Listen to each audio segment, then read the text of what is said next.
All right. Howdy. Right, we are live. I've got on the other side of the pond from me, I've got a guy called Preston. Preston's from the US. He's actually in a coffee shop in Austin, and he's making me incredibly jealous because coffee shops in Austin are kind of, as far as I'm concerned, where it's at really. And it's evening here. It's about 8:15, 8:20, so it's just after 3 o'clock. So it'll probably be a bit hot, but the weather will be great. Everyone will be chilling. Everyone will be kind to each other. Austin's a great place. So, Preston, why don't you just introduce yourself quickly and then just say a little bit about what you're hoping we can talk about today? Sure. Thanks, Tom, for that great introduction. Yeah, people are, I'm sure, at Barton Springs, and I'll cheers Yeah. a coffee to you since you can't have one with me. I'm a student of life, student of metaphysics, of just an entrepreneur, and someone who believes in things greater than themselves. And naturally drawn to Waddles and your programming, and I'm trying to reconcile a lot of spiritual teachings that talk about attachment Mm. and this idea of allowing nature to work through you. So Okay. I hoped we could talk about that today. Brilliant. And Preston and I were just discussing before we went on air, saying that this is going to be the first of a few because I think we're not going to get that far into it today. And I'm very excited about kind of this component being something that we can get into. I don't really know much about, um, well, I don't know much about what I don't know much about. And so when Preston's going to be asking me questions, it's likely that I'm not going to have the answers, but what I'll probably do is I'll say what I know now, I'll go away and think about it, and then, in the next iteration of this, I might have some more thoughts to add. I think it's fascinating, really, that as humans, we have the capacity to wonder and the capacity to, we can time travel essentially, and that's where all our wondering leads us. So, well, hang on a second, I can time travel into the future, and I can imagine a situation which exists with me not actually being in the same physical state. If I'm not in the same physical state, what does that really mean? Is there something else to me that is non-physical that will still be around and in some way, when I'm no longer of this earth? And I think that's, whoever you are, however you live, your awareness of the fact that you are at least in physical terms, an entity which has a beginning and an end, does start you to think about the deeper meaning of life and the possibilities and the metaphysics. So I'm fascinated. What would you like to kick off with, Preston? What would be like your opening question? Sure. Well, since you're an expert in Waddles, maybe Yeah. you can talk about the part where he says this. He kind of predicates the body of literature that and the ideas that this is based upon, specifically a holism understanding of God being everything. Maybe you could spend a second describing that notion. I think it's like chapter 4, maybe. I don't know. Yeah, I the first pull up. principle, yeah, in the science of getting rich. Okay, this is really interesting. The my understanding of this is really that the universe exists as a result of pure principle. Um, Wallace Wattles talks about it kind of being thought. The Christian Bible talks about it sort of being the word. But essentially, my understanding as a scientist is that it is principle is what will always be and is the thing that really can be eternal. So it's the physics itself might look different when we look at the various snapshots of the universe. So if we have the arrow of time going across the bottom and draw a snapshot, then things exist in a different physical state as a result of how all the forces and energies interact with each other. But the underlying principles will always be the same. And it is this concept that the principles that the universe operates on are going to be, I suppose, able to give rise to pretty much anything that we want. If we direct those, if we direct our focus in a certain way, we can use those principles to create what we want. Now, it's quite vague, and I think chapter 4 is one of the hardest things to really get your. I remember when I read the book the first few tens and twenties and even hundreds of times, I would kind of gloss over that a little bit because I think, well, you know what? I don't really need to know too much about that. I just need to have the faith that it actually works and start using it, because it did actually work.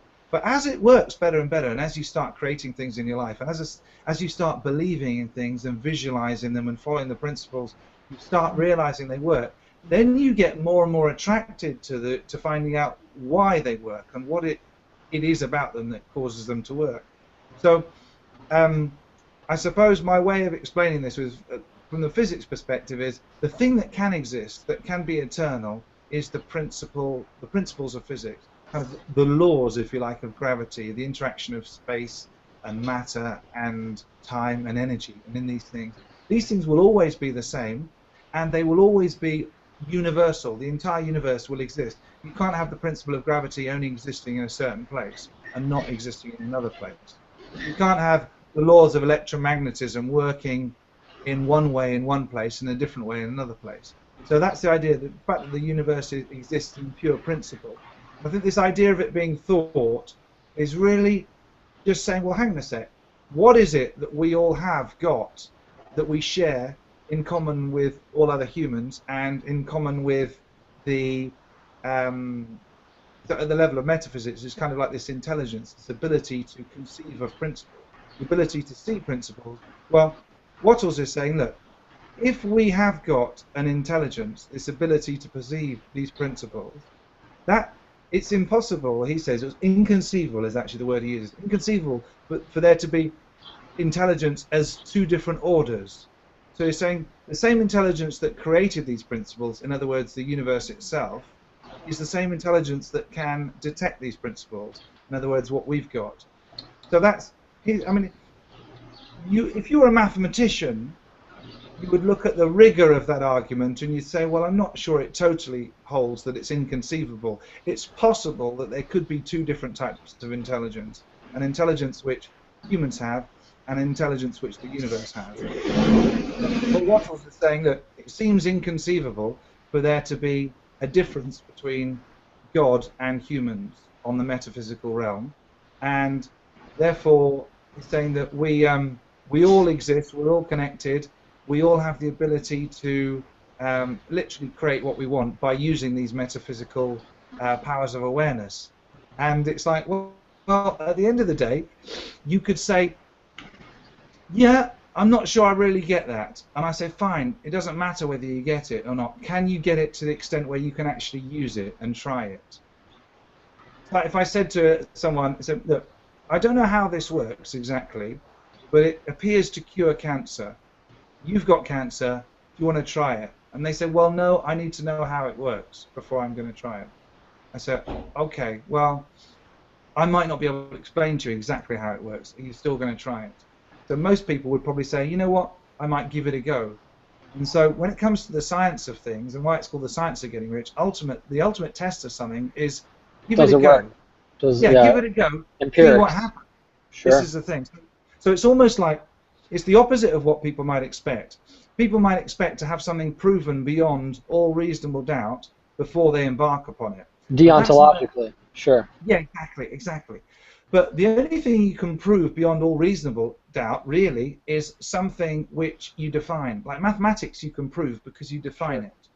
You can't really, all you can do is produce evidence. You can't produce really proof, even in science.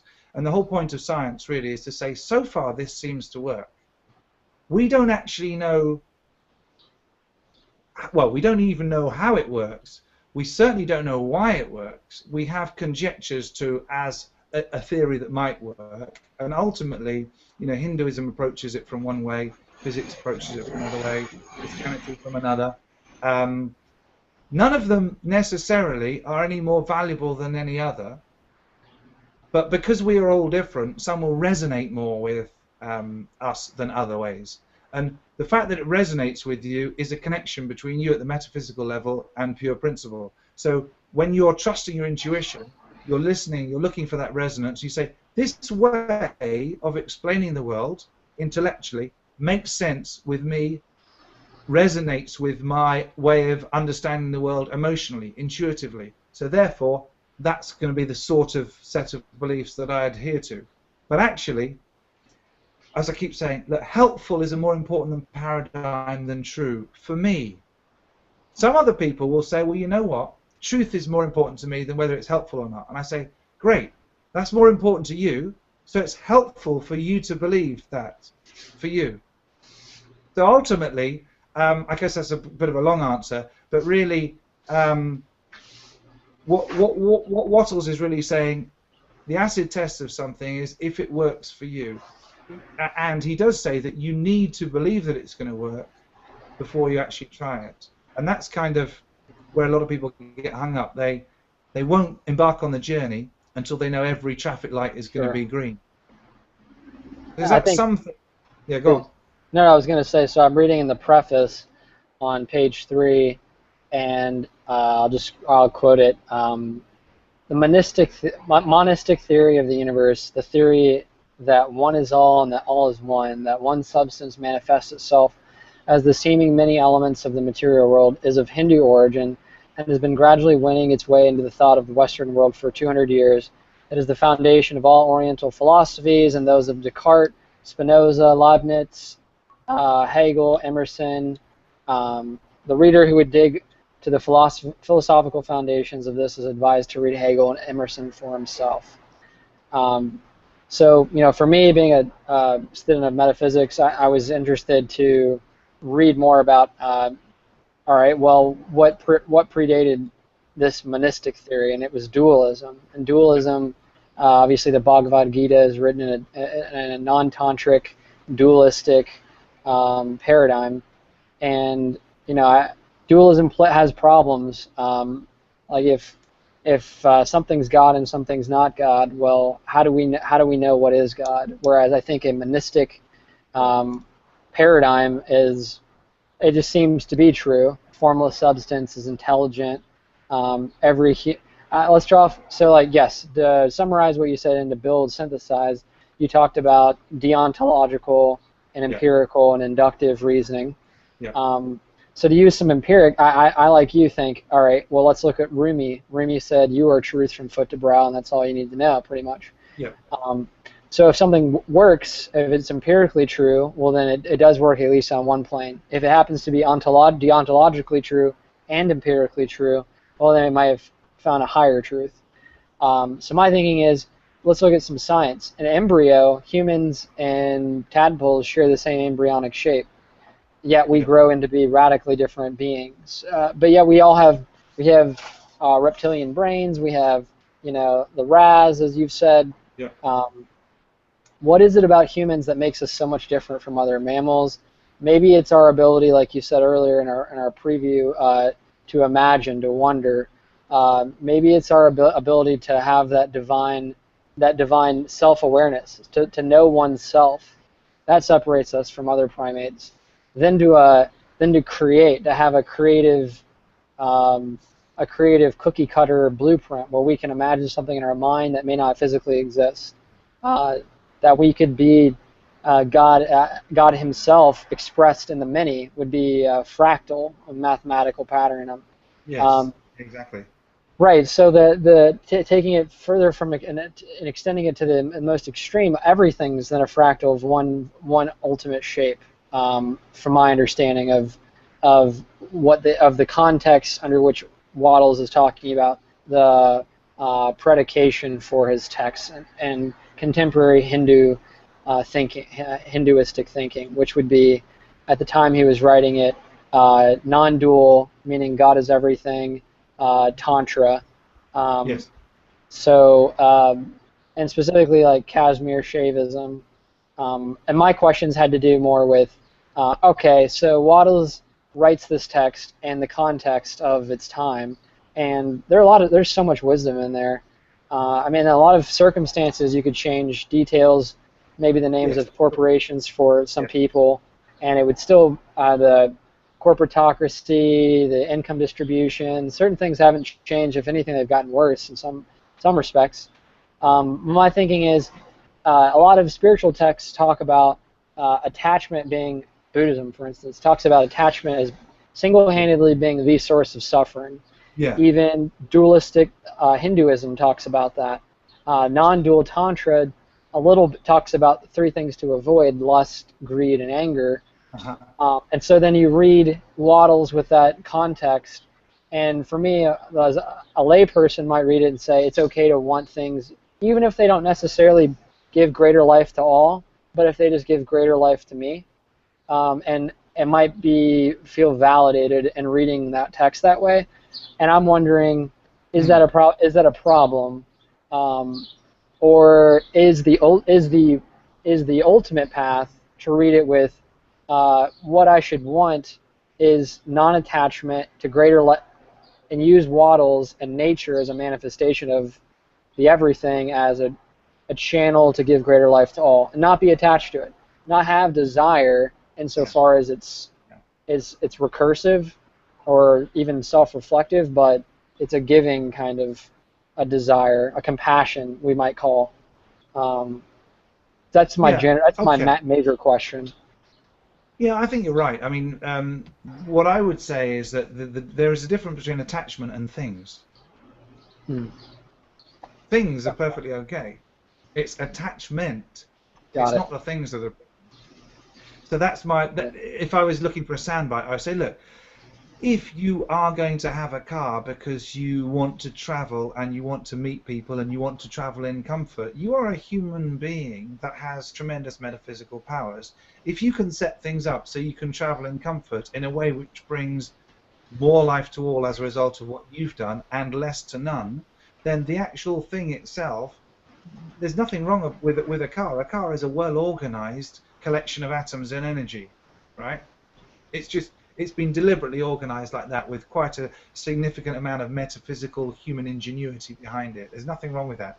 If you become attached to the car, the car enables you to live improperly. In other words, it maybe puts your family second to your desire for that car, or maybe it encourages you to perhaps think selfishly in order for you to be able to engineer that you have the car.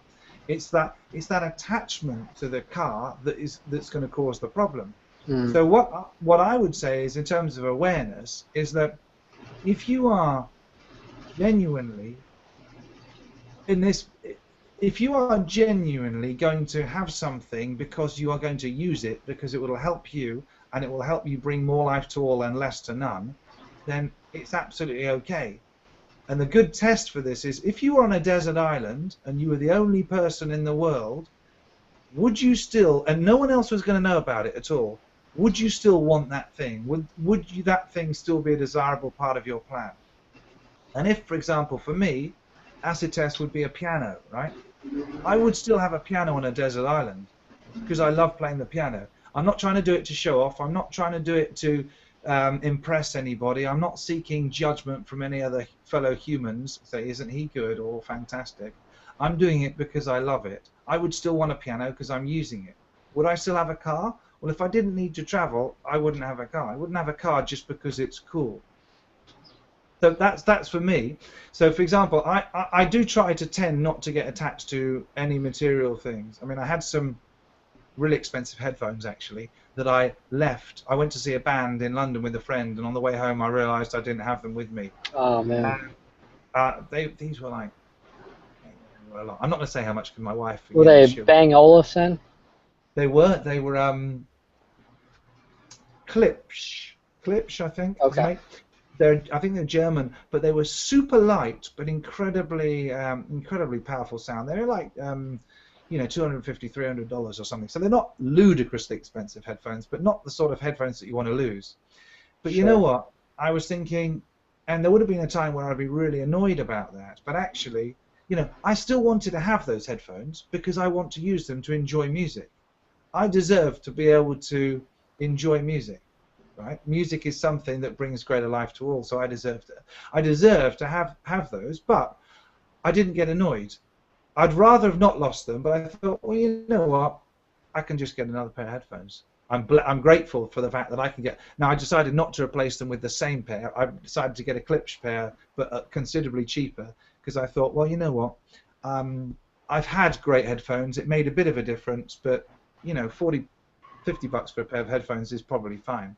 So I certainly don't have things figured out, and I don't have the answers to how you should deal with things in general. Sure. But for me, wanting all the stuff is fantastic, as long as two things: it doesn't, your means for going about them doesn't disadvantage anybody at all. So when Wattles says, he says this stuff at the beginning, and if you read that and nothing else, and you didn't understand the concept of you get what is yours only through bringing greater life to all, and only through more than filling your present place. If you didn't read the whole book, then you might not understand the difference between the competitive plane and the creative plane.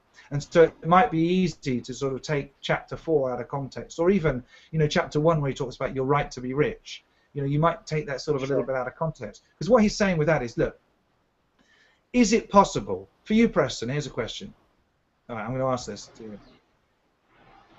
Is it possible that there are some things in your potential to give more life to all humans that you might not be able to realize if you have less money rather than more money?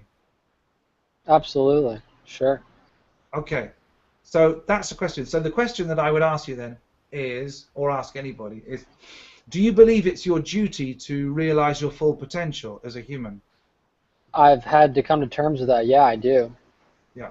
It's my responsibility to allow nature and thinking substance to extend through me, while at the same time not being attached to the not being attached to the process, and staying yoked. The root word of yoga, yoked to only being to what Satchitananda, to divine, auspicious, conscious awareness of it all being divine, and just greater bliss, living in the bliss. So that's been the hardest part, is saying, okay, well, it's an ego thing. It's like the ego has to get smaller, so that really it's just thinking substance working through you, and you're just kind of the eternal witness, more or less. Now, I think you nailed it completely. That's what I say is exactly right. Now, I don't think at the core of any real religion, or I certainly don't believe that the true teachings are for any of us to not realize our full potential. Okay. I think you're right too. Otherwise, you have to question. My paradigm, you said your desert island paradigm. Mine is look at any piece of information. Does it empower people or does it disempower people? If the empirical evidence of fear information is that it keeps people in the competitive plane, contracting or fearful, then we have to. I think we have a duty to question the intentions behind the material itself, even if it may be valid and true, because there's sets to be people who benefit from, or there could be at least organizations or people that would benefit from that sort of agenda. So similarly, I think like you said, any religious truth, most of it says the same thing. It's just the organizations that sometimes are built to create a false sense of scarcity or patriarchy or top-down around religious truth that we have to question. Governments too. Yeah, I'm with you. My favorite way of explaining this to people is to use the parable of the. I'm sure you've read my parable about the barbarians, the stewards, and the example. You read that one? Yes, sir. That's my favorite way of explaining it to people, because when they see it in a parable, they realize where religions tend to be, and most religious leaders, they were the example, like Christ, Muhammad, Buddha. All the great old Indian gods, they were the example. They had reached this kind of level of awareness. Krishna, everybody, sure, yeah. But all that happens is the followers kind of try to organize it a bit, don't they? And they love the fact that they can follow rules. And like when Jesus came along, he said, look, the New Testament, he said, look, it's all about the spirit of it and not the letter of it. You guys are all following the letter of it. You're the legislators. You're the righteous. No, that's exactly wrong. That is exactly wrong. What you need to be doing is saying, well, what is the fundamental spirit? The fundamental spirit is you've got to want basically everyone to have more life and less to none. You know, you've got to do unto other people the way they'd have them do unto you. I love Islam's central tenet, which is none of you truly believes until he wants for his brother what he wants for himself. It's beautiful. Isn't it lovely? So when I want the same, I don't want the same house and the same car and the same whatever for you, but I want you to have the same joy, the same success, the same love, the same happiness, the same self-actualization as I want for myself. Because I have a fundamental mindset which means that you having everything that you want does not in any way detract from me. In fact, it adds. Because I think when you self-actualize, you will bring your own set of dishes to the infinite buffet and contribute, and I will like some of those dishes. I will bring mine, and everybody gets, everyone gets more as a result. The main problem I think the main problem in the world in everything is the fact that not enough people have the abundance mentality. Because if you think that there isn't enough to go round, then you start wanting to belong to a certain group for security, for guidance, for power in the strength of unification. And even I would say that even the pure teachings of the great religious and spiritual leaders, I think these are all signposts for us as individuals to discern our own way of understanding the world. And if you talk to the individually, when, for example, the one that I've grown up with most is obviously I grew up as a Catholic, and I understand more the teachings of Christ than the other great leaders. But I don't believe that Christ was saying the only way to reach eternal life is to believe that I am the Son of God and believe all this sort of stuff. I believe Jesus was saying is to just have the same awareness that I've got. When you get to the same level of awareness as I've got, you'll be there. We will have created heaven on earth. We don't have to wait till we die to do that. Exactly. It's dualism versus non-dualism. Yeah, exactly. And here, please. No, I was just going to say, and then the non-dualism sets up a paradigm where you have to go pay penance, you have to go to purgatory, you have to earn your way into realizing that you are divine and that everything's divine, and that you get to choose to be good. I mean, that's why I also wrote to you about talking about the 3 gates to avoid. Gnostics talk about it. It's talked about in the Gita. I know Waddles says don't even imagine stuff because you manifest things. Don't talk about things that are negative. But I do think it's I think formless substance is beyond duality, but there are dualities, and so it's important to be cognizant. Good and bad may be the same side, different sides of the same coin, and ultimately the beauty is in the eye of the beholder. But objectively, it seems like there are several faith traditions that say the 3 gates to avoid are lust, anger, and pride. Pride presumes is like I've come to look at mathematically. Math's my background. A lot of metaphysics, like God is schizophrenia or psychopathy is God separated from itself.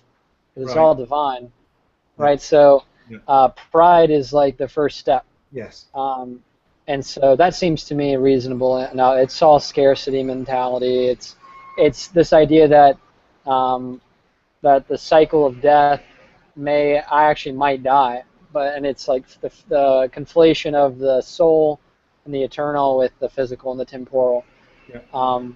What do you think about? Do you think when we're talking about Waddles and using the forces of nature, which is what he's describing, which is a subset of all that is, one of the major subsets? Do you think we deal with nature as embodied beings? Is it important for us to keep in mind and think about? Maybe even as a triple-pronged test for keeping our heads in check.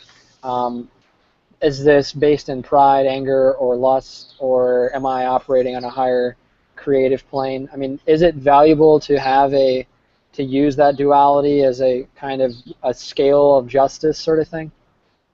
Well, ultimately, the answer to most of these questions would be, if it's valuable to you, Sure.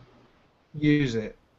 And I note the thing that I would prefer everyone to do rather than anything else is notice. That's the Observe. not Sure. observe. Yeah, just notice. If you notice your thoughts and your emotions and your state and your energy, from noticing, don't be annoyed that you're angry.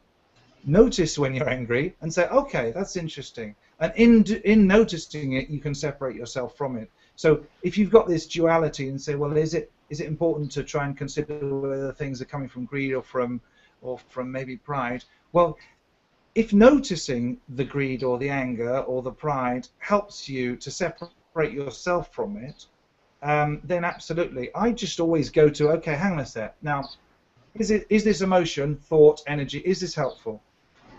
If it is helpful, great, I'm going to use it. You could then say, okay, should we run it through another check? It's helpful to me. It's helpful to Not me to for be all. angry in the situation, right? Is this anger really what I would choose? Would I choose Yeah. for this anger to be helpful to me? So sometimes you might have to go down a level and say, hang on, I think that this is helpful to me because it helps me get rid of my stress to be angry. But actually, I wouldn't choose for that to be the solution because I don't like being angry. So then my higher self, I would choose for myself to be able to be aware enough to, despite the situation going on that I don't want to exist, that might in the past make me naturally be angry, and it might be helpful for me to express this anger to get rid of all the stress. I might choose, you know what, I'm going to choose that I can take another path which also reduces my stress, because stress is really only as a result of a misapprehension anyway, isn't it? Really, I mean, stress isn't something that you would choose, and it's just that there is things happening all around us all the time. Now, none of them automatically necessarily has to induce stress in us. None of them. It's Like just you put a energy bait. that's congested, is what I call it. Stress is an Yeah, energy congestion. exactly. So we could spend like a week talking about this whole topic, but in general, I would always reduce it to, okay, awareness, notice, what would you choose? If you would choose for you that it helps you understand what you should do, how you should respond, how you should be with other people by putting through these three gates that you talk about, then fantastic. There is nothing wrong with that. As soon as I say, no, you shouldn't be doing something, that creates, A, it's wrong, because there is no should or shouldn't. Sure. B, that creates a pressure, right? And then you'll think, well, actually, Wattle says I shouldn't be thinking about this at all. And baby, for me, I find it helpful to think as much as I possibly can about, okay, how can what I do today, how I respond to people, in the actions that I take, how can it bring most life to all in the shortest possible time? I'm always thinking, now I fail all the time. Every single day I go into my script and I make mistakes all the time. But I learn from that and I'm getting better, and every day I live and survive, I spend less time in my script. I still go into it, but I spend less time in it on average. And I'm thinking that's okay, because that's why we're alive for this time, to kind of experiment and to gain knowledge from our interactions with people, It's so that slow enough that we can see the consequence of our choices. As Pythagoras said, choices are the hinges of destiny. yes, absolutely, fantastic, nice one. I'll use that. So Pythagoras is so awesome. Go ahead. okay, so One of the best. so this is the thing. Um, if you are a collection of energy and atoms, right?